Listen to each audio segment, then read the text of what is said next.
দৌড়েছেন বছরের প্রতিটি দিন।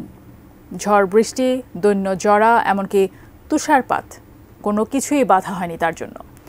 বিদায় বছর 2024-এর প্রতিটি দিন দৌড়েছেন ম্যারাথন। এমন অসাধ্য একটি বছর শেষ করেছেন বেলজিয়ামের নারী দৌড়বিদ হিল্ডে ডসনি। বিস্তারিত ডেস্ক রিপোর্টে।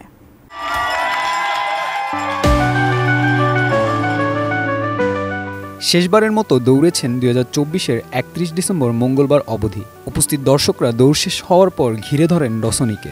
আবেগঘন কণ্ঠে তিনি বলেন, এটা শেষ হয়েছে, আমি ধন্য। দীর্ঘ এক বছরে 55 বছর বয়সী ডসনি দৌড়েছেন 15,444 কিলোমিটার। পুরো বছর শুধু দৌড়াননি, এ সময় তিনি উপরন্তু স্তন ক্যান্সার গবেষণার জন্য প্রায় 60,000 ইউরো তহবিল সংগ্রহ করেন। গিনেস ওয়ার্ল্ড রেকর্ড বইয়ের নাম লেখাতে এমন কাণ্ড হিল্ডে ডসনির। তারা আবেদনও গ্রহণ করেছে গিনেস। পুরুষ বিভাগে এই রেকর্ডের মালিক ব্রাজিলের হুগো ফারিয়াস। 2023 সালে হুগো ফারিয়াস একটানা 366 দিন দৌড়েছিলেন।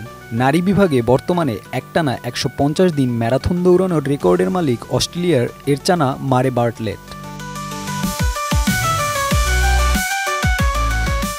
মোটেও সহজসাধ্য নয় টানা এক বছর ম্যারাথনে দৌড়ানো। সহ্য করতে হয় প্রচণ্ড শারীরিক ও মানসিক চাপ। এই এক বছরে ডসনি ফ্লু ও কোভিড-19-এও আক্রান্ত হয়েছে। বেশ কয়েকবার ইনজুরির শিকার হয়েও দৌড় থামাননি তিনি। ম্যারাথনের নিয়ম অনুযায়ী ডসনিকে প্রতিদিন অন্তত 42.19 কিলোমিটার দৌড়াতে হতো, কিন্তু ঝুঁকি এড়াতে দৌড়ান প্রতিদিন 42.50 কিলোমিটার। তিনি বলেন, পুরোটা সময় জুড়ে শারীরিকের চেয়ে মানসিক চাপ বেশি ছিল। অবশ্যই শারীরিকভাবে সব ঠিকঠাক থাকতে হয়েছে। Ik ben ook een onderzoeker. Ik heb 9 jaar wetenschappelijk onderzoek gedaan in de fysiologie. Bashundhara ডায়াপেন্ট এখন আরো উন্নত। এই hot air through top sheet দ্রুত শোষণ করে সোনামণিকে দেয় কোমল অনুভূতি।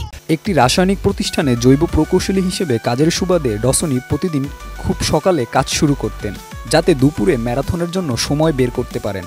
প্রতিদিন সর্বোচ্চ গতিতে দৌড়ানো সম্ভব না হওয়ায় তিনি ঘন্টায় 10 কিলোমিটার গতিতে সহজভাবে দৌড়াতেন, যার ফলে বন্ধু ও সাক্ষীরা তার সাথে দৌড়ানোর সুযোগ পায়।